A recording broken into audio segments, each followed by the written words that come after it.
Hey everyone, Dr. Bernard Fragomeni with the Human Being and Wellbeing Companies. I've got Jordan on with me today. Jordan is one of our coaches that hails out of California currently, but he's going to be moving to New Mexico pretty soon, where his partner's family is from. He's going to be getting out of the Republic of California, I think in the springtime. You guys are leaving, right? Is that when you're going? Yeah, Yep. probably around late May, early June. Gotcha. Okay, maybe the beginning of summer. So Jordan and I today are going to talk about a book that he wrote. We'll be doing these little snippets with each of our coaches so y'all can get to know them. Jordan's got a tremendous education he's brought along with him and experience. He's got 2 bachelor's degrees. He went back and got another degree in medical massage. He's got a master's in psychology. And he and I have a lot of common areas of interest. And when we were preparing just to do his little coach snippet, he kind of mentioned to me that he had written this book a couple years back, and he's working on a series of books. And the first one is called Manual for the Soul, A Beginner's Guide. And both he and I are very into mindfulness and meditation and kind of expanding our awareness, literally. And he'll talk more about that probably. And I wanted to have him, talk about the book, talk about why he wrote it. Obviously talk a bit about him and the quest that he's on now to become more of a teacher of not just these principles, but other things dealing with health and nutrition overall. So thanks for taking the time, Jordan. I know it's been kind of tough for us to get together and get this thing filmed. My pleasure. It always happens as it should. So. Yeah. So why don't we talk a little bit? Let's just dive in first. Let's talk a little bit about your education experience, because it's pretty diverse. And what kind of led you to maybe all the way up to where you are now? Yeah, I started college straight out of high school. I actually started college as an aerospace engineering student, but the summer before college, I went and started an early program and actually I took the intro to psych class and had a really interesting teacher during that class that kind of hooked me into psychology. So after the first year and a half, I was kind of not really feeling numbers, math, equations, all the calculus and whatnot. I could do it, but I found people to be far more interesting. So I switched over to psychology and eventually graduated with that bachelor's degree in psychology.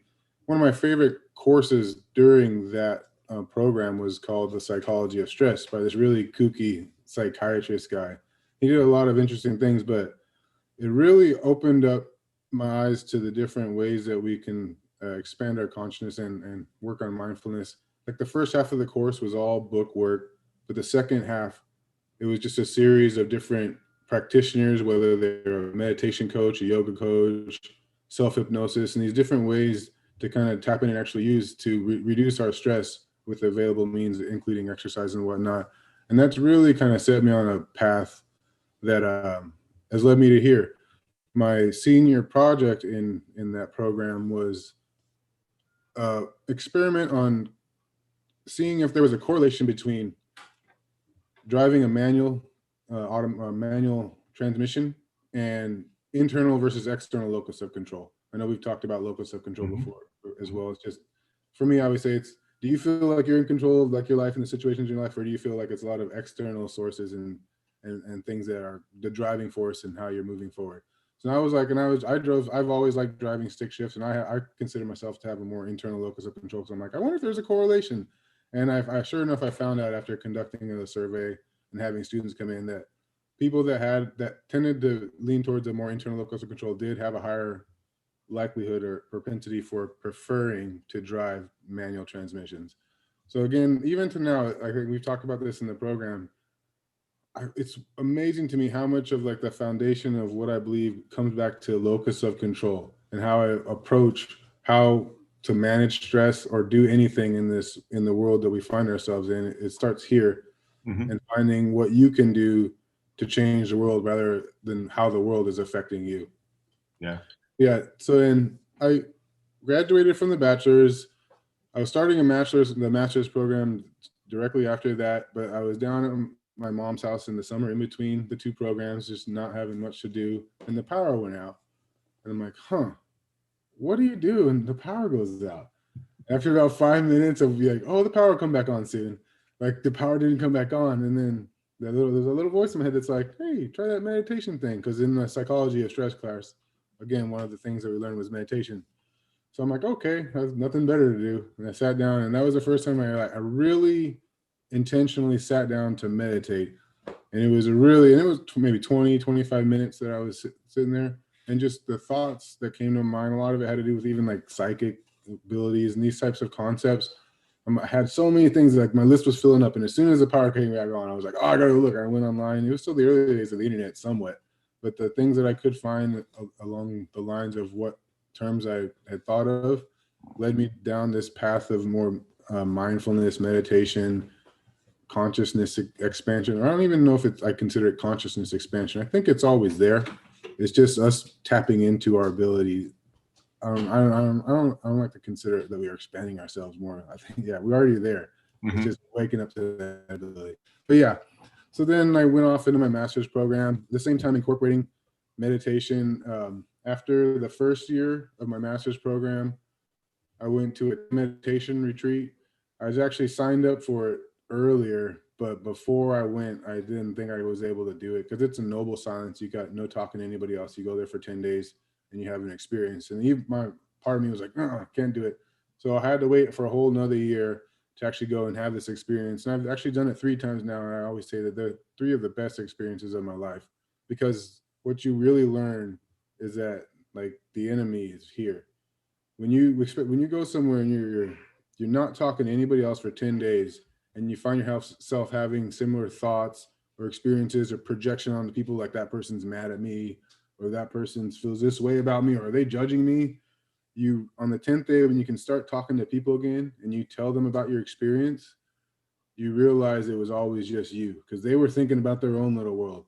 So it really brings home the power of like how much what's going on up in here really affects our whole lives, our perception of our reality, and what we do to interact with that reality. So yeah, it's been a long process since then. Yeah, long process. That was way back in 2006. 2005 was the first time I went to that retreat. I graduated in 2006. I was a therapist for a few years. I had some problems with alcohol, and my job was kind of weighing on my mind too. The stresses of being a therapist kind of played a part in that. So I stopped drinking. I stopped being a therapist, and actually went to school to study massage, medical massage. That's what you mentioned. I got an associate's degree in medical massage, but I really wanted to learn how to heal the body after I learned how to heal the mind. And at the same time, I was healing my own mind. I thought I would give my body a break too. And that was probably a really great year. Getting massaged every day during that program was really a cool experience. As far as healing, and it's made me understand and really appreciate the healing power of body work, massage, and different forms of medical touch. So yeah, I did that for a few years, and I wanted to go a little bit more down that path. And I actually went back to get a degree in kinesiology. I was thinking about becoming a physical therapist, but yeah, I was thinking about becoming a kinesiologist, but then my passion actually for the environment and environmental concerns reignited that I had from when I was younger, and kind of combined with the health and such. And I went and actually joined with the environmental health science program, which kind of led me to the path where I could go to medical school if I wanted to, but I also got to study environmental issues as well. And I really enjoyed that. It qualified me for a lot of things as far as like health inspections and whatnot, but it helped to really bring home the effect of our environment in many different forms on our body, from the toxicities that exist in our environment to noise toxicities to frequency toxicities or electromagnetic, just the toxicity coming out of plugs and stuff like that. All these different things. And again, I'd known about this. I can backtrack a little bit of my story. And around the same time I went to those meditation retreats and was in my master's program, I also started investigating or looking into the fasting. Like I read a book on medical applications of fasting for people they were curing cancers after. And this was it was written in like 1908 or maybe 1898, but it talked about curing cancers with fasting. And I remember like even taking my education from religious studies as a kid, there's fasting in every religious book that I found. So I'm like, I kind of coalesced all these different things and like, let me try this fasting thing. And at first I was really, really optimistic. I was like, I'm going to do a 10-day water fast. And I think you mentioned it in one of our classes, because I was like, the first time anybody fasts is like a day and a half. I'm like, yep. And a day and a half, I'm like, no. The second time, I think I tried a little bit later. I made it 2 days.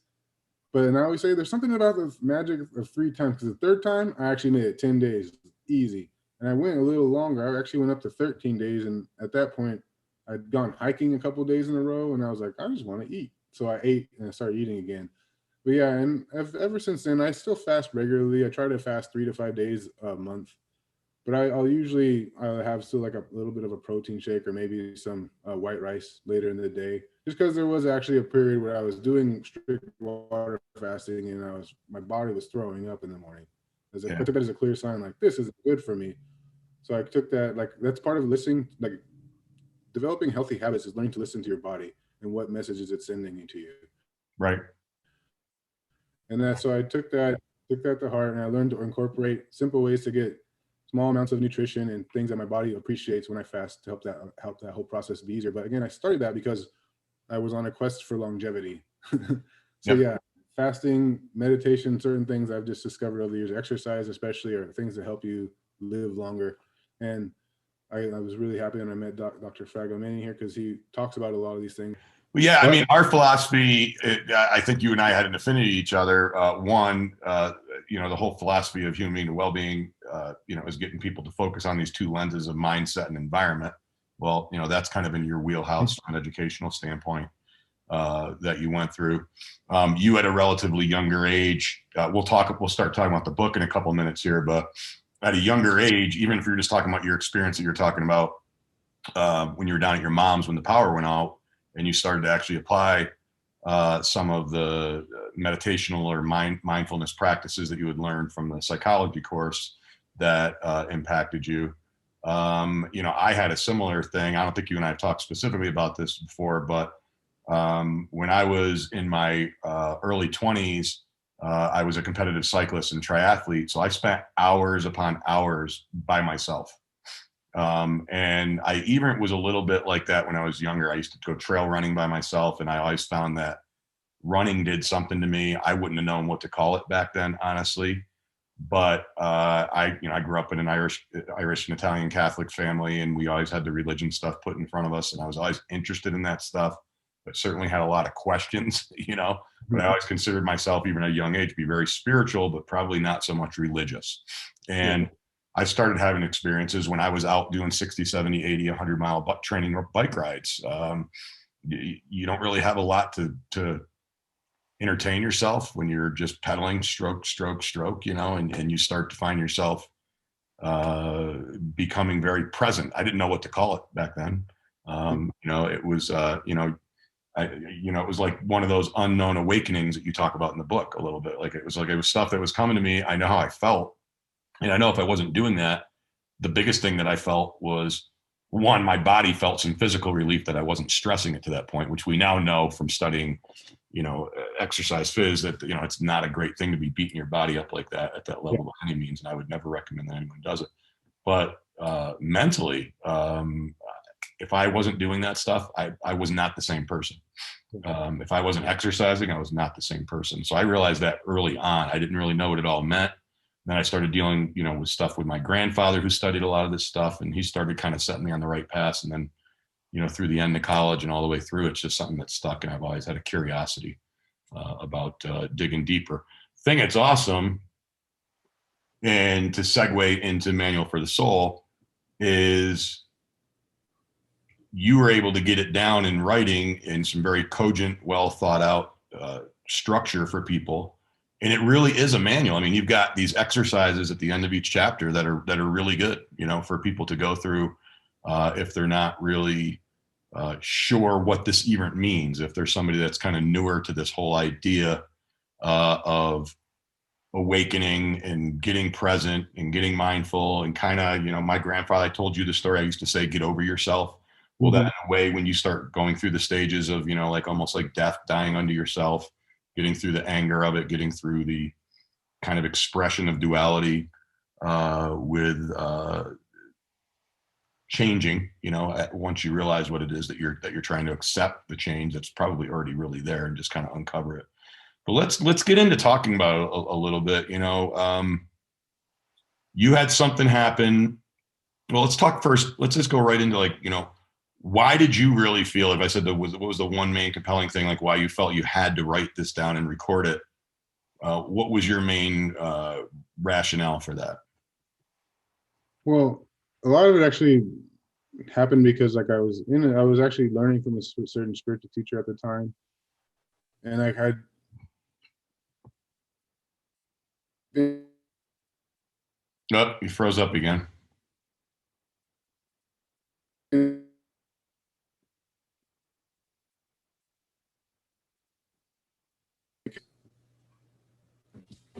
froze up again. It's like you're getting practice. Yeah. So I can take it from when I asked the question. So why did you write it? You started as soon as you started to say you were studying with somebody, it kind of completely froze up. So just kind of go from right there. Yeah, I was studying I was involved in a spiritual community. I was studying under a certain person. I kind of had a falling out with the community. I was making my own way. And I actually came across a journal that I started writing that same time back in when I was in my master's program and doing all that stuff. And some of the things I was reading were the things I was learning from this teacher right now. And I realized like, oh crap. Like I knew all this stuff back then. I just didn't ever, like I hardly ever go back and read my own journals, which is part of the problem. But like, it was amazing to me how much I knew this information, or this information just came naturally back to me back then, but I didn't appreciate it as I did now.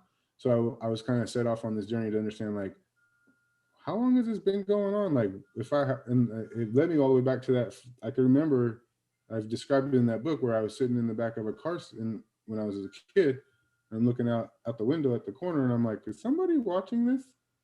Like, what is going on here? Is this like a TV show? What's going on here? And that was the first time it's like awareness. It's like this definitive awareness, like there's something deeper going on here that we're not paying attention to.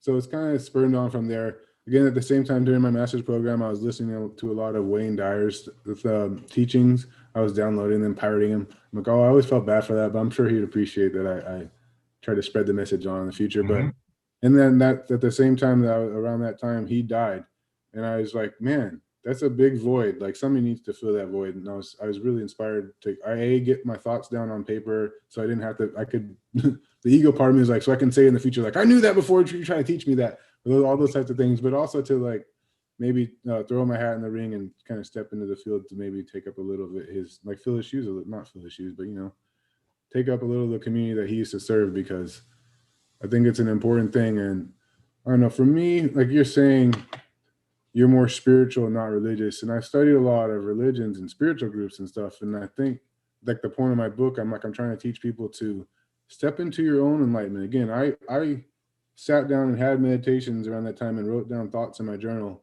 And 10 years later, I was being taught these thoughts by a different spiritual teacher. When I discovered it back then, if I would have just given myself a little bit more like credit or appreciated what was possible back then.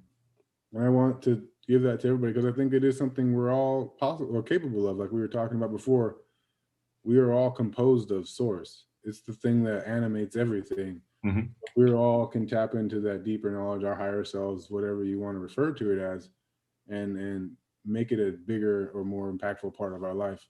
So I wanted to start off with a manual to try like how I got to where I got. These are some of the steps I've taken. So not like you need to follow these exact steps. These are just some of my guideposts or dots along the way.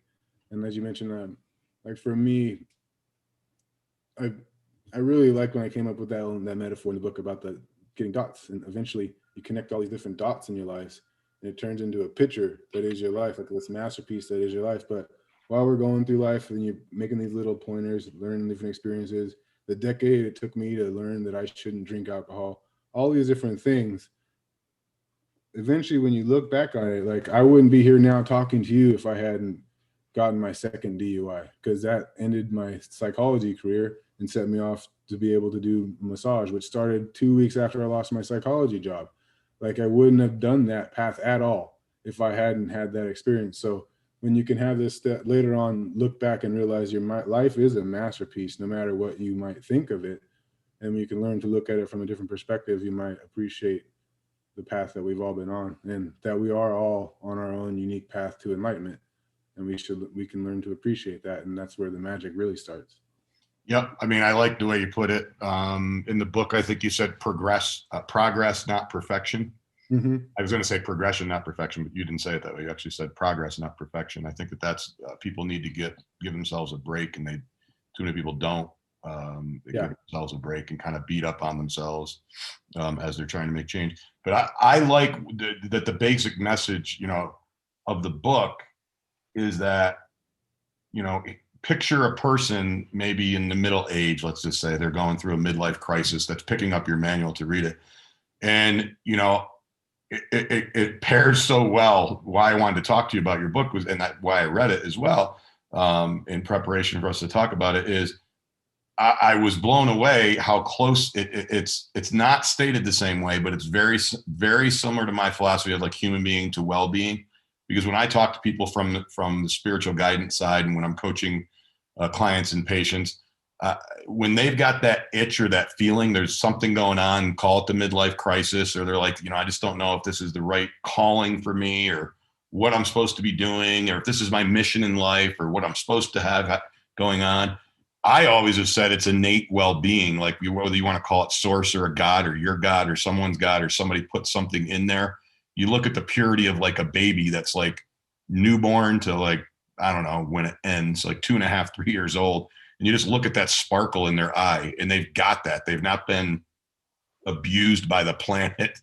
They've not been beaten down and tainted by, the flavors of society, ilks and all this stuff that's been put on them. And they're just more like a pure soul, if you want to say it, right? I mean, and we somewhere lose that on our journey of life, right? And then everybody's looking for all these other answers. If it's not the new car or not the new job, if it's not this, or they're beating themselves up over something like what you went through, and you thrived through it with what you experienced with alcohol, instead of just kind of letting it become the demise of you. But some people don't give themselves a perspective to be able to kind of get through life and really find out what it was that we were all put here for. So I have always contended we're here to be well-beings. We're here to get back to that. And what you're saying is, I love the quote that you referenced a couple minutes ago. You said, I might not have copied it exactly, but just like kids, so this to me would almost be like the crux of your book. Just like kids getting paintings to complete, the paintings of your soul, your enlightenment, first arrives as a sheet with a bunch of dots on it, except it has no dots and it has no numbers, yet not even directions. The goal of this manual and the book that I've written is to give you general guidance or a map to help you learn how to connect the dots and see the picture of your enlightenment. So that's kind of cool. I mean, it's a great quote, as a matter of fact. I mean, I wrote it down because it obviously impacted me when I read it. And I was like, that's really, really good. So you're in a car. What's that? I've gone back and read the book. And I'm like, who wrote that? Like it just came out. Like it's part of the flow. Like you're talking about riding the bike. When you get into a certain, even with stuff like this, like the knowledge is in there. But when you have the medium to put it out, like you'd be amazed at what you're capable of creating. And I want to show people that we're all capable of that. Yeah, I think it's something that's a great lesson for people to get. So you're in that car, and you're how old again? Were you 6? Or no? Yeah, probably around 6. It was less than that because I moved. I know we moved within a year or two after that, so it was around 6 or 7. So in the book, you kind of break it out, and I like the way that you lay it out for people. So that then would be looking back, being present today, and looking back in the lesson to people is you've had these things that have come at you throughout your life, more likely than not. So if you can buy into the fact that part of what our journey needs to be, part of what our soul's journey really needs to be is somewhat of an awakening and an awareness. And I want you to define that for people. But oftentimes when we have it, like me riding on the bike and you sitting in that car, it's kind of unknown at that time, right? Isn't that kind of the point that you're making? So it's kind of an unknown awakening. Is that am I understanding it correctly, or you re-explain it if I'm not?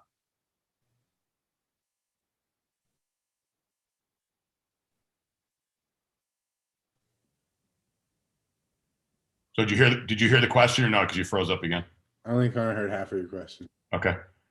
So no, I didn't hear it. So it recorded on this side because it didn't freeze up. So what I basically said was, what you're saying is when you were a kid back, for people, they have these experiences throughout their life that until they actually reflect back on them, they don't know really what they were.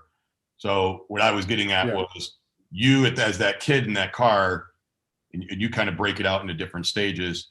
that would be considered, just like me riding the bike, an unknown awakening. Is that am I understanding correctly what your thought process was on that? Yeah, because you're not having, like, you don't have, maybe even it's just a life experience to realize you're having this awakening, you're having this moment of insight and deeper appreciation for right now. And a lot of times, in the book, I even say, just think of your first memory, because a lot of times it's when you're a really kid and there's one thing stands out, and I'm like, that was your consciousness really bursting in and saying, I'm recording this now moment. And it's something I wanted to take forward. And from there, your life has been this story, or this collection of memories almost. And the ones that we really speak to us are part of our awakening. They're the experiences in our life that have helped us make us who we are. And we can actually even go back and rewrite our story if we want, or like reframe our past experiences to have an effect on us now. But being able to realize, like, that there's more to your early life experiences than just memory, this basic idea of memory. There's something else going on. There's a part of your being, that's waking up to an experience that we're having here. Right. And you're becoming aware of it. Yeah. Right. And actually, and that's paying attention to it. Yeah. And part of my simple philosophy on, like, enlightenment even is just simply being aware. Like, it's not about what you do, it's about being aware of what you do. If all this was created to give source, or whatever, God, an experience or something, what better way can I serve that than to be aware of the experience that this unique being is having. Like I always tell people, I don't care if you're a Harry Potter or you're a Superman in that world, or all these superheroes, or these people that we look up to or put on pedestals. We all need to realize that they're just beings too, in this reality we find ourselves in. And most likely they don't know how this is all here. Like, I don't know how this is all here. So, like, we let us all off the hook and realize we're all trying to make our way kind of in the dark. Luckily, some of us actually have the ability to see light. Yeah. And you can tap into all these other senses and all these things capable in this mind. But first it's only really truly appreciated if you're aware while all that's going on. So Right. the basic understanding is, like, it's not about what you do, it's about being aware of what you do. And then when it comes to health coaching, becoming aware that a certain habit I'm doing is the certain food I'm eating is causing an allergy. A certain thing I'm doing is disrupting my sleep. Because once you become aware, at that point I'm like, well, then it's your choice. You can choose to keep doing that, but you can't complain. Like, you have to accept the responsibility. That's internal locus of control. You accept responsibility once you're aware of something, if you continue to do it. Yeah. Or you can attempt to then change it. But yeah, it all starts with the awareness. Yeah. I mean, I think so. I mean, I know you relied on, and I studied, many of the different teachings of Wayne Dyer, and his very first big hit was the erroneous zones, but really he could have called that like the locus of control, if he wanted to. Because do you know why that was a hit? Did you hear the story of why that was a hit? Well, I think initially he said people thought it was like a sex book, right? Yeah, like, they thought it was the erogenous zones. So all these people get home with this, like, self-help book. Yeah. But at the end of the day, it really was a manual. It's a manual for, like, if you're saying and doing these things, then the locus of control is outside you, and you need to accept, you need to become aware that that's the case, and you need to not do it, So, yeah. So I've referred a lot of people to that book, because I think it's when you get in front of somebody that is completely got it backwards, that it's hard for them to hear it from you. Sometimes they have to almost discover it themselves, almost like what you're talking about with the journey, with the manual for the soul. Is that people have to go through this journey themselves.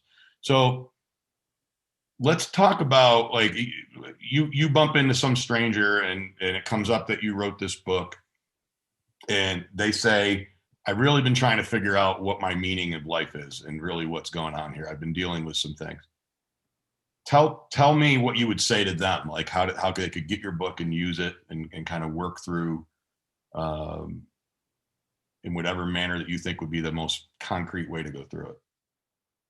Yeah, the most concrete way to explain my book to somebody. Yeah, I mean, just that picture, you run into somebody like tomorrow. I would say like on a train or something, but we can't do that anymore. But like, you run into somebody, you get talking, you realize they're kind of struggling maybe with life and like what the meaning of life is to them and what's going on and what purpose is. And you mentioned you wrote a book. Like, you'd say, maybe this could help you, and here's how. what would be the way that Jordan would explain it versus Dr. Fragomeni trying to explain it? I'll say from my experience, the meaning of all of our lives has been present throughout. Whether or not we can perceive it is can be the difficult part. But this book can help you go back and start looking at your life with fresh eyes from a younger standpoint to see that the different challenges and struggles you face and choices that you made along the way they all kind of tie together in a certain way that show you the life path that you're on, the lessons you're here to learn, what your meaning for being here is. And it's often, some people like to think of like the meaning of life as this grand thing, like I'm going to change the world. No, the meaning of our life is to truly experience our lives, whatever life that may be. Some people might feel that their lives are a little worse off than others, but that's a matter of perspective. And when you can learn to appreciate your life from a different perspective, which is the key for me to change, is really just changing camera lenses, the perspective through which we're looking at life. When you can learn to appreciate the journey you're on, you will find your meaning. But that's something that you have to discover. It's not something anybody else. I can't tell you what your meaning is. I think the experience, I say, is all of our purpose, but the true meaning of what I'm here to do is found within the mural of your life, as I point to in the book. And you can use the book to connect the dots and help you see that picture. Yeah, I mean, you do at the end of each chapter, you've got these exercises, but the basic premise of the exercises, so that people can know that are listening to you and I, is kind of from one, get present now. And the biggest gift I think you could give people is if everybody could, like I believe, plus, I mean, just there's all sorts of research now that it's not frou-frou stuff. Mindfulness and meditation has a lot of physiological and as well as psychological effects that it has on our bodies. And there's all sorts of studies that back that up. But you like the idea of like the one gift you could give to somebody is get people to be able to meditate or practice mindfulness. I don't care which one we call it, because they start to become present and aware of what's going on now. That sets the framework that you can then start to connect those dots, right? So you usually kind of start with having people almost create like instead of making up the story, really looking back at what your story is and kind of creating a timeline, right? Yeah. Yeah, go back and just look at the things that stand out, especially the things that stand out in your memory. Whether or not you like them, they're the things that are currently making up your life. Your how you manifest into the world, your past experiences. If a person went through a really bad experience and never healed from it, they might be a little more scared or not able to experience life fully because they're held back. But if they can then learn to heal those wounds and open up again, they will be experiencing life from a different way. Even though they have the same experiences, they might change their relationship with the memory and stuff. So yeah, you start to form your timeline because the things that stand out in your mind are the things that dominate your conscious experience in life.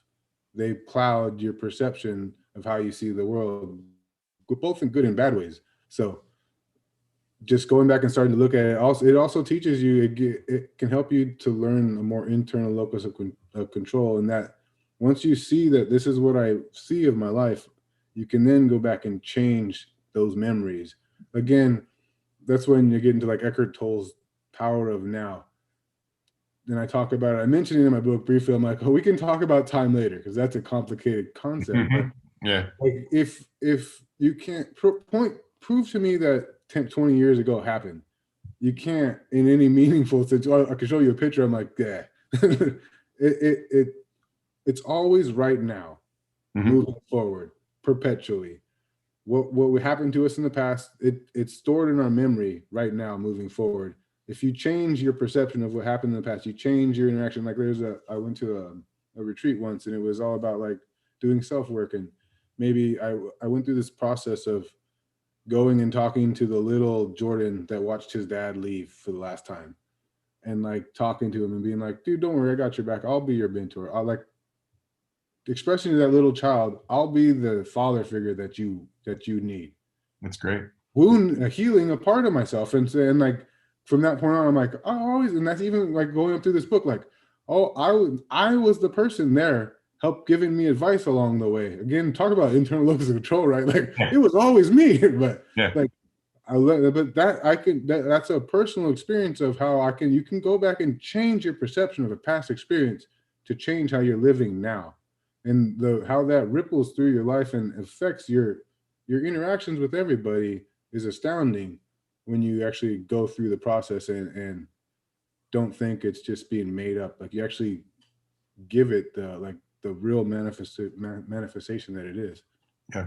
Well, time travel does exist in a way, if you think about it. I mean, that's in essence what you're doing is you're going back and kind of reframing judgment. And all too many times people carry that judgment. They hold on to it like an elephant holds on to a memory, right? They just want to carry that judgment and whatever anger or whatever guilt or whatever fickle representation of that they have, they want to hold on to it forever because they feel that that's how they have to have it. And some people even maybe have amplified those feelings to be even worse than they really even were back then. And they just keep making them present in the future by kind of ruminating on them. And it causes a lot of people a lot of angst. I mean, you worked as a psychologist, so you understand what I'm talking about with that. And it's just far too many people carry that stuff with them, like a proof of burden. This is my axe to grind in life, or my cross to bear in life, excuse me. And this is just how I'm going to go with it, when they could really go back and look at those things and just say, this is just part of what made me up. It's a mosaic that painted my life, the dots that were connected, as you so eloquently put it. And you know what, I don't need to judge those things. And you go through in the book, like from a whether it's representing how people change in general, or how somebody deals with the death. But you go through and talk about the stages of death and growth and denial and isolation and anger and depression, and then ultimate acceptance, so that you can feel safe kind of going back. You want to talk about that a little bit? Yeah, it was kind of playing on the fact that in my experience, humans don't like to change. I like to change most of the time, right? At least I think I do, but Joy might tell you like he doesn't always like to change. But humans don't like to change all that much. And I was kind of relating, like every change, whether really big or small, we kind of go through the stages of grief, the 5 stages of grief. What is it? Depression, denial, anger, bargaining, acceptance. Yeah. Yeah. Like we always go through that, and like for little things like, oh, I bought a candy bar, but the kid wants it. Like, oh, okay. Like you go over it quickly versus like, the death of a parent or something major. Your house burns down in a fire, which has been happening here in California. Like those are bigger grieving processes. And even on a spiritual level, like you'll have grief for a past you when you, especially like knowledge ain't always easy. Like I in the end of the book, I explained, I can't even remember where I originally heard the story. I thought it might be from Wayne Dyer, but the concept of there's an old monk, an enlightened monk walking down the hill with a heavy sack of rocks on his back. And the young monk eagerly runs up to him and is like, Master, what's enlightenment like? And the old man takes a bag off his back and stands up straight and smiles. It's like, oh, what comes after enlightenment? The old man picks the sack back up, puts it back down, and starts walking back down the hill. I'm like sometimes you have deeper understanding of the nature of reality doesn't mean that it's going to necessarily be easier for you. It's easy as a perception, if you will. Yeah. Yeah. I don't remember if it was a client of yours, but you tell the story about a woman. I think she was struggling with like an angry teenage son, and his anger. Do you remember the one I'm talking about? I can't remember exactly what it said in the book. I think I know the client you're talking about, but I'm specific what reference you want. Yeah, so it was basically, you were saying something like, his anger, she struggled for years, like 35 years or whatever, with, dealing with, he's now an adult, and, his misplaced anger towards her. And she just was like, what did I do wrong? Like, what did I do to deserve this or whatever? And like, I think you kind of said like something snapped all of a sudden. She said, this really isn't my anger to deal with. It's his issue to deal with. And just like that, she was like, fine, with the world, just because that's the story I was talking about. So I don't know if I didn't really tell it correctly or not. That's kind of how I remembered it. It probably is. I'm glad you explained it more, because I was actually thinking of something else. I'm like, but no, that's just the concept of like, especially with relationships, we affect each other, and anger is a burden that we all choose to carry. Or all these things are choices, whether it's anger, whether it's a mother's carrying their son's anger. But the power of awareness is going like, oh, that's his anger. There's nothing I can do about that. Right. Why am I beating myself up for you? Well, that's the awareness piece. It's like, oh crap, there's nothing I can do about that. Then it comes like, oh, I'm choosing to do it to myself. Then after that point, because I like as a coach or whatever, it's my job at that point to keep reminding them that they're choosing that. If they keep on making that choice, I'm like, I'm going to remind you that you're making that choice, and I'm not going to be all compassionate for you either. Yeah. Yeah. You use the concept too in the book, oases of consciousness, and then you kind of intersperse things of like micro, macro, like looking at things, as far as getting people to kind of zoom in or zoom back out on things. Take either one of those down, that you think, oases of consciousness are like little pockets of a place. I think if I'm remembering correctly, like little ways that you can access consciousness more easily, or that kind of jumpstart it for you, get your mind rolling. But with macro, micro, I really like that concept because a lot of times when we're taking our lives a little too seriously, we're locked into a specific viewpoint or perspective. If you can start playing macro, micro, if you can start taking a bigger view or even a smaller view if necessary, you can get yourself out of that locked position. If it's about health and you're like, I don't want to change that part of my diet because it's gonna mean to have to buy all this new stuff at the store and all these things is gonna be a pain in my butt. I'm gonna have to pay a little bit more money.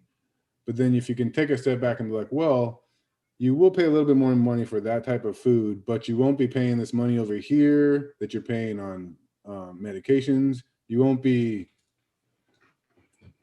like I always say, give yourself part of like just internal locus of control and learn to value yourself is decide what you feel an hour of your time is worth, and then make sure that you're always getting that much money in your time. If you're not, like you like, even when it comes to like doing your housework or something, like for me, mowing the yard, if it takes me 4 hours to mow my yard and I think I'm worth $50 an hour, if I can pay somebody to mow my yard that's less than $200 out an hour, I should pay them, because I feel like I can direct my time to do something else. Right. With that, it's kind of the same concept.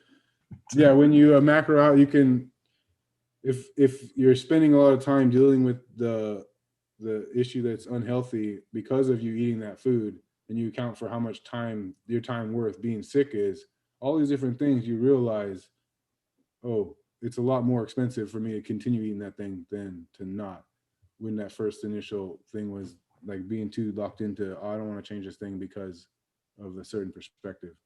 Yeah. And that's more like the health focused example of macro, micro, but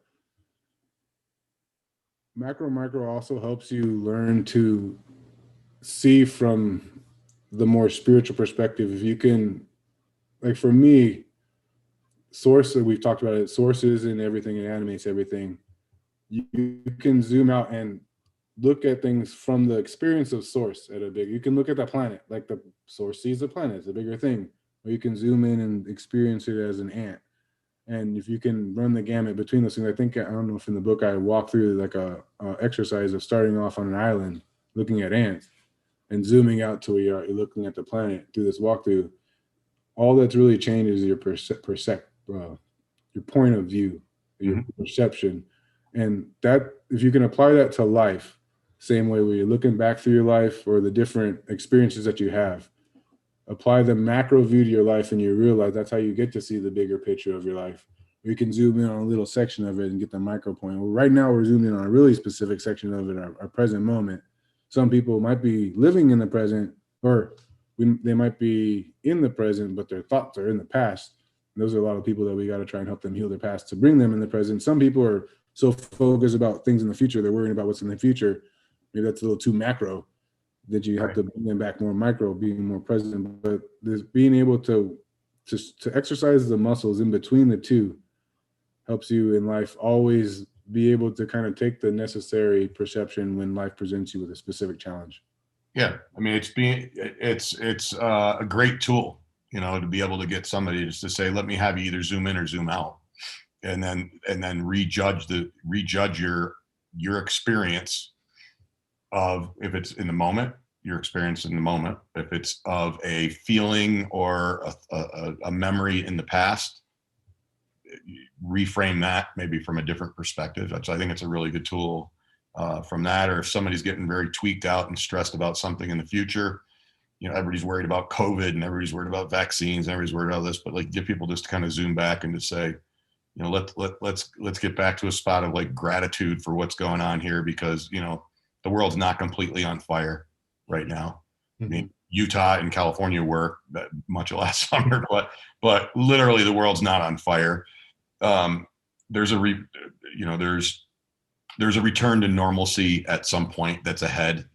I think just saying to enough people, just have faith that this is just a temporary situation. Let's zoom all the way out to the timeline of your life.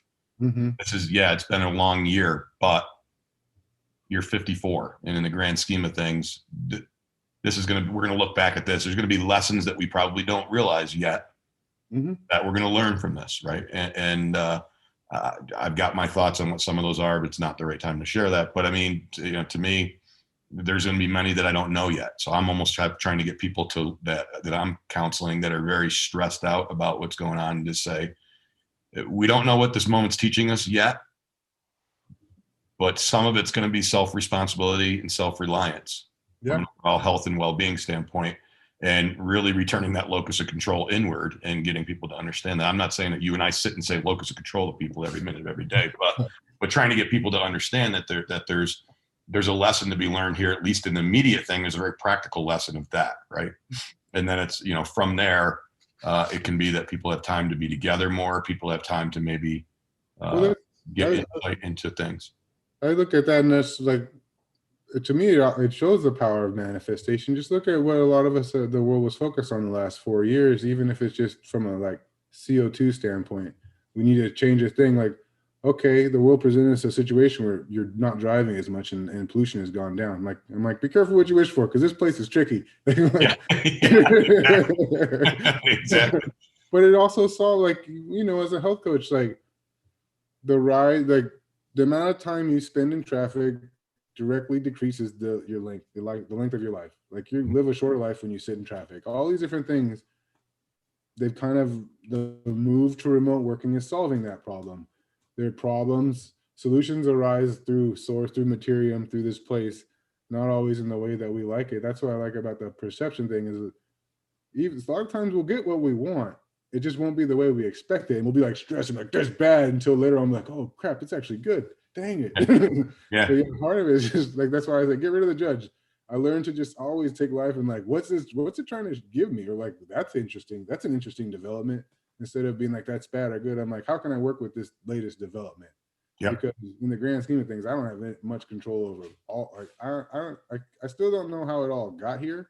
So until I figure that out, I'm not going to take the rest too seriously. No, I think that would be a great lesson, to be able to share with people. Well, I think that, from my perspective, I think people should get this book. We'll put a link up to it. I would tell people, my take on it is to use it. I can see us using it with our clientele, as almost like a workbook. People are struggling because in the now, the way we've either rightfully or wrongfully dealt with our past and what lessons it might be holding for us, brings a lot of people to a state of not handling anger or depression or anxiety well, right?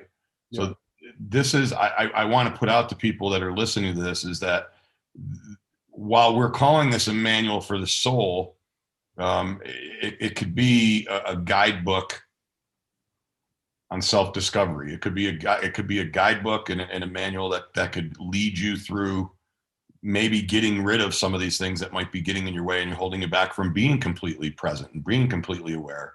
And, when Jordan talks about, or I talk about, or anybody talks about enlightenment, I know that immediately the picture that gets conjured up by a lot of people is like a yogi with long braids and incense going and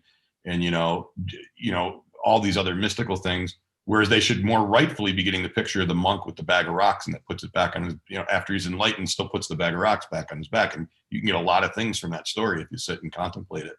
But for people that are just kind of looking for a way, I hate using the term to find happiness, but because I think it's already in there. I don't think it was left out of anyone by mistake. I think it's there all the time. It's part of my whole premise on the well-being thing. But we're both saying the same thing, just a little bit of a different, language and linguistics put to it.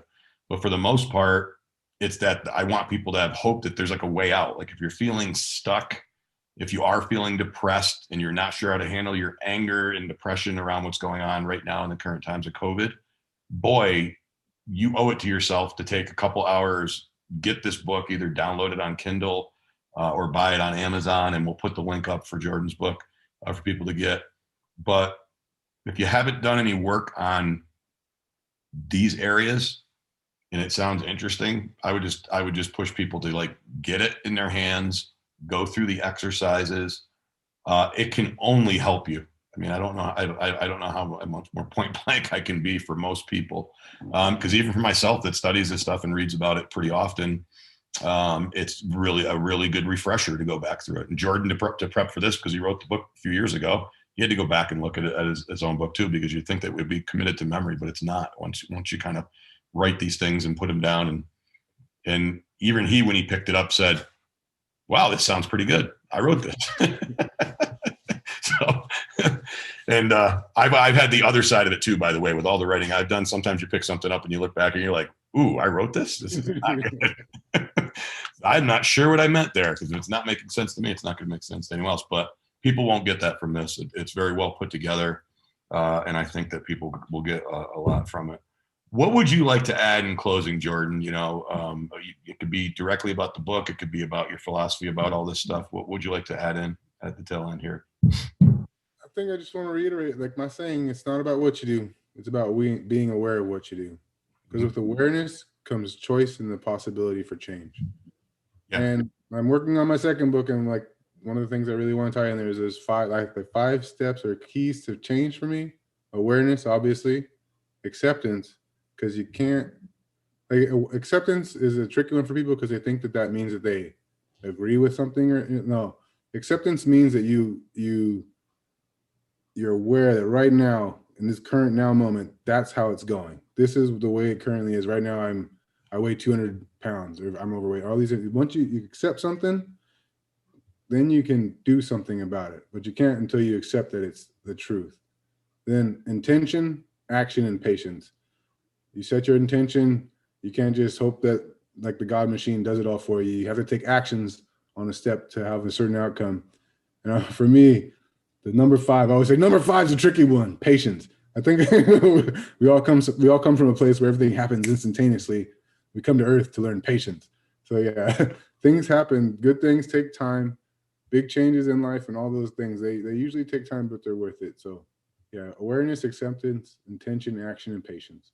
Well, good. We'll be talking about that one too, I think, at some point soon. Are you going to do that one with a manual, like with some exercises for people to do? Yeah, I was like, when I read that with the manual for the soul, I was kind of being like a chicken soup for the soul. Like the manual for the soul is the first part. Mm-hmm. The beginning guide is the subtitle, and then the next one's going to be like, I think I already laid out the whole second book. The subtitle was The Grand Show, mm-hmm. But I got another one percolating too, and we'll see which one comes out first. Yeah.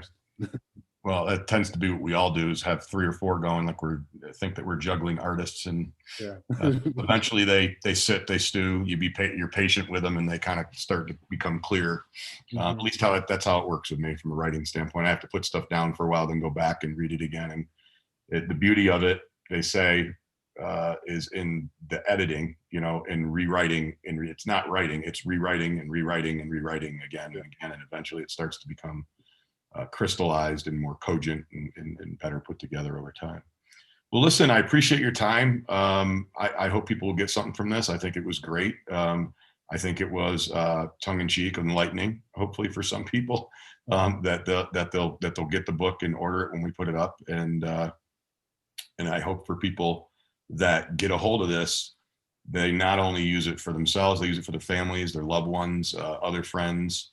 that you think might be struggling with what it's all about.